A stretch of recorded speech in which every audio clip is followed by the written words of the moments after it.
राधे राधे दोस्तों, आज हम बताएंगे 2024 में वट सावित्री व्रत कब है, पूजा का शुभ मुहूर्त क्या होगा। साथ ही हम इस वीडियो में जानेंगे वट सावित्री व्रत की कथा का क्या महत्व है और इसकी संपूर्ण पूजा विधि क्या है। वट सावित्री व्रत हिंदू धर्म के विशेष व्रतों में से एक है, जिसे सुहागिन महिलाएं अपने पति के लंबी उम्र के लिए करती हैं। और जिन महिलाओं को संतान सुख नहीं है, वह भी इस व्रत को पूरी श्रद्धा से कर संतान सुख का आशीर्वाद प्राप्त करती हैं। यह व्रत ज्येष्ठ मास के कृष्ण पक्ष के अमावस्या को मनाया जाता है। इस दिन सुहागिन महिलाएं वट वृक्ष यानी बरगद की पेड़ की पूजा करती हैं। इसे बरगद दाही पूजा के नाम से भी जाना जाता है। वट सावित्री पूजा सुहागिन महिलाओं के लिए बहुत महत्व रखता है। इस दिन सुहागिन अपनी सुखद जीवन के लिए वट वृक्ष की पूजा करती हैं। ऐसा कहा जाता है, वट सावित्री वाले दिन सावित्री अपने पति सत्यवान के प्राण यमराज जी से वापस लाई थीं। तब से ही इस दिन को वट सावित्री व्रत के रूप में पति की लंबी आयु के लिए मनाया जाता है। इस व्रत में बरगद के पेड़ का बहुत महत्व होता है। बरगद की वृक्ष में त्रिदेव यानी कि ब्रह्मा, विष्णु और महेश का वास होता है। बरगद के वृक्ष में अनेक शाखाएं लटकी होती हैं। इन्हें सावित्री का रूप माना जाता है। इसलिए इस दिन इस वृक्ष की पूजा करने से सौभाग्य और संतान की प्राप्ति होती है और सभी मनोकामनाएं भी पूर्ण होती हैं। चलिए अब जानते हैं कि वट सावित्री व्रत की पूजा विधि क्या है।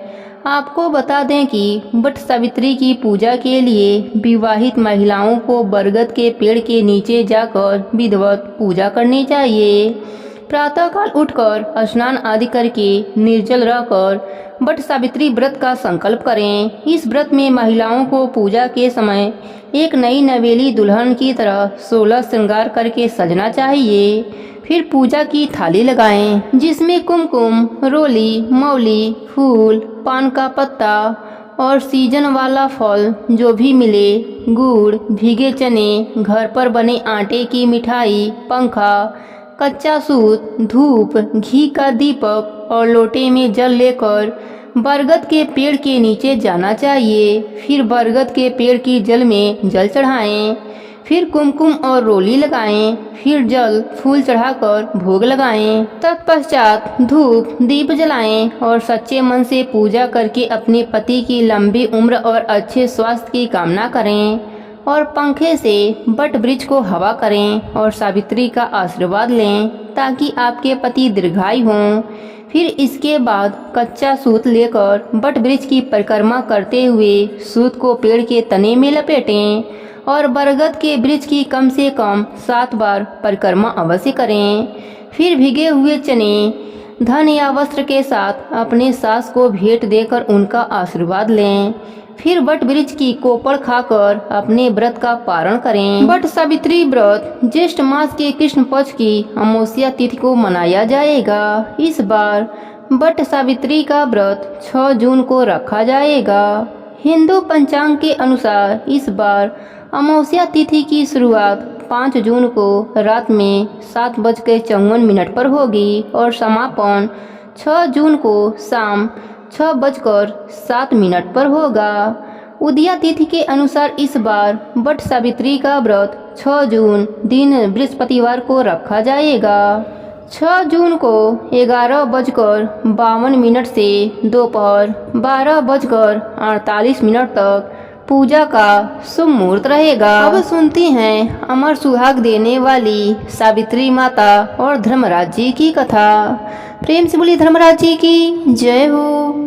मदर देश के अश्वपति नाम का एक बड़ा ही धार्मिक राजा था, जिसके पुत्री का नाम सावित्री था। सावित्री जब विवाह योग्य हुई तब महाराज विवाह के लिए बहुत चिंतित थे। एक दिन उन्होंने सावित्री को बुलाकर कहा, पुत्री, तुम अत्यंत विदुषी हो, अतः अपने अनुरूप पति की खोज तुम स्वयं ही कर लो। पिता की आज्ञा पाकर सावित्री वृद्ध एवं अत्यंत विद्यमान सैनिकों को साथ लेकर पति के खोज हेतु देश विदेश की यात्रा पर निकल पड़ी। जब वह अपना पर्यटन कर वापस अपने घर लौटी तो उस समय सावित्री के पिता नारद मुनि के साथ भागवत चर्चा कर रहे थे। सावित्री ने दोनों को प्रणाम किया और कहा, हे पिताजी, आपकी आज्ञा अनुसार मैं अपने पति का चुनाव करने के लिए अनेक देश का पर्यटन कर वापस लौटी हूँ। साल्व देश में दुष्यंत नाम के एक विख्यात और धर्मात्मा राजा थे, किंतु बाद में तयवश वह अंधे हो गए। जब वह अंधे हो गए उस समय उनके पुत्र की बाल्य अवस्था थी। राजा के अंधेपन और बालक के बाल्य अवस्था का लाभ उठाकर उनके पड़ोसी राजा ने उनका राज्य छीन लिया। तब वह अपने पत्नी और पुत्र सत्यवान के साथ वन में चले गए और कठोर व्रत का पालन करने लगे। उनके पुत्र सत्यवान अब युवा हो गए हैं, वह सर्वथा मेरे योग्य हैं, इसलिए उन्हीं को मैंने पति रूप में चुना है। सावित्री की बातें सुनकर देवर्षि नारद जी बोले, हे राजन, पति के रूप में सत्यवान का चुनाव करके सावित्री ने बड़ी भूल की है। नारद जी के वचनों को सुनकर राजा चिंतित हो गए और बोले, हे ऋषिराज, सत्यवान में ऐसा कौन सा गुण है जो आप ऐसा कह रहे हैं। इस बात पर नारद जी ने कहा, हे राजन, सत्यवान तो वास्तव में सत्य का ही रूप है और समस्त गुणों का स्वामी है, किंतु वह अल्पायु है। उसकी आयु केवल 1 वर्ष शेष रह गई है, उसके बाद वह मृत्यु को प्राप्त हो जाएगा। देवर्षि की बातें सुनकर राजा ने सावित्री से कहा, हे पुत्री, तुम नारद जी के वचनों को सत्य मानकर तुम किसी दूसरे उत्तम गुण वाले पुरुष को अपने पति के रूप में चुन लो। इस पर सावित्री बोली, हे पिताजी, भारतीय नारी अपने जीवन काल में केवल एक बार ही पति का वर्ण करती है। अब चाहे जो भी हो, मैं किसी दूसरे को पति के रूप में स्वीकार नहीं कर सकती हूँ। राजा को अपने पुत्री की बात सुनकर विवश होना पड़ा और सावित्री के द्वारा चुने गए वर से धूमधाम और पूरे विधि विधान से विवाह करा दिया। विवाह के पश्चात सावित्री अपने राशि वस्त्र आभूषण को त्याग कर सादा वस्त्र धारण कर अपने पति एवं सास ससुर के साथ वन में रहने लगी। पति और सास ससुर की सेवा ही उसका धर्म बन गया। किंतु ज्यों-ज्यों समय बीतता जाता था, सावित्री के मन का भय बढ़ता जाता था। अंततः वह दिन भी आ गया जिस दिन सत्यवान की मृत्यु निश्चित थी। उस दिन सावित्री ने निश्चय किया कि वह आज अपने पति को एक पल के लिए भी अकेला नहीं छोड़ेगी। जब सत्यवान लकड़ी काटने हेतु कंधे पर कुल्हाड़ी रख बन जाने लगा तो सावित्री भी उसके पीछे पीछे जाने के लिए तैयार हो गई।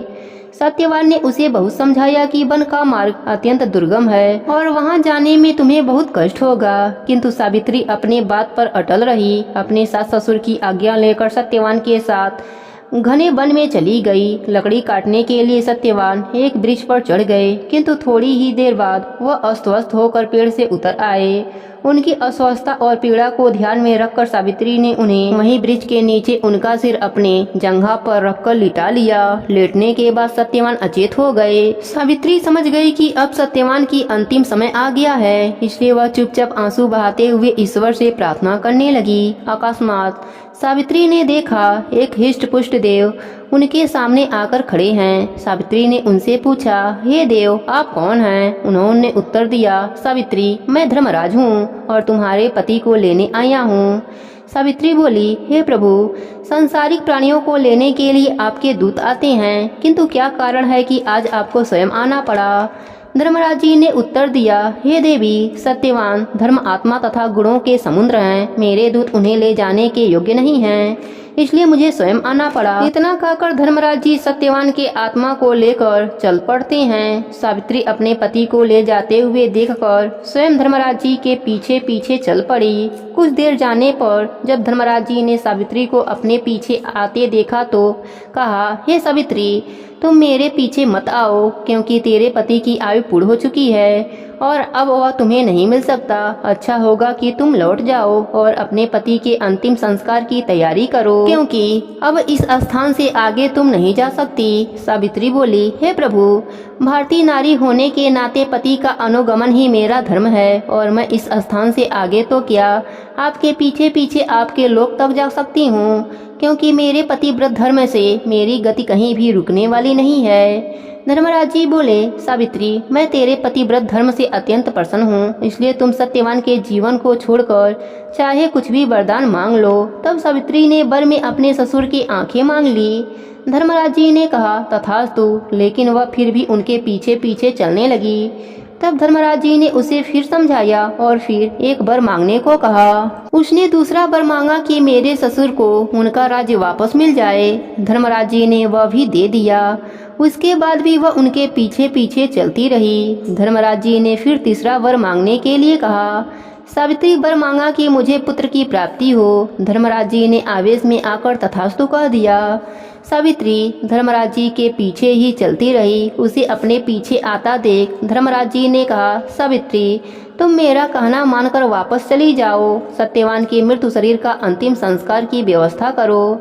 इस पर सावित्री बोली, हे प्रभु, आपने अभी मुझे पुत्र प्राप्ति का वरदान दिया है। यदि मेरे पति का अंतिम संस्कार हो गया तो मेरे पुत्र कैसे होंगे। सावित्री के वचनों को सुनकर धर्मराज जी आश्चर्य में पड़ गए और अंत में उन्होंने कहा, सावित्री तुम अत्यंत विदुषी और चतुर हो।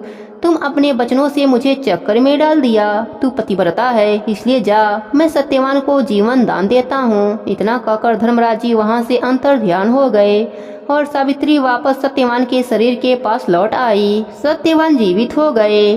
उनके पिता का खोया हुआ राज्य वापस मिल गया। धर्मराज जी और सावित्री की इस कथा को सुनने और कहने से अमर सुहाग का वरदान मिलता है। प्रेम से बोले धर्मराज जी की जय हो, सावित्री माता की जय हो।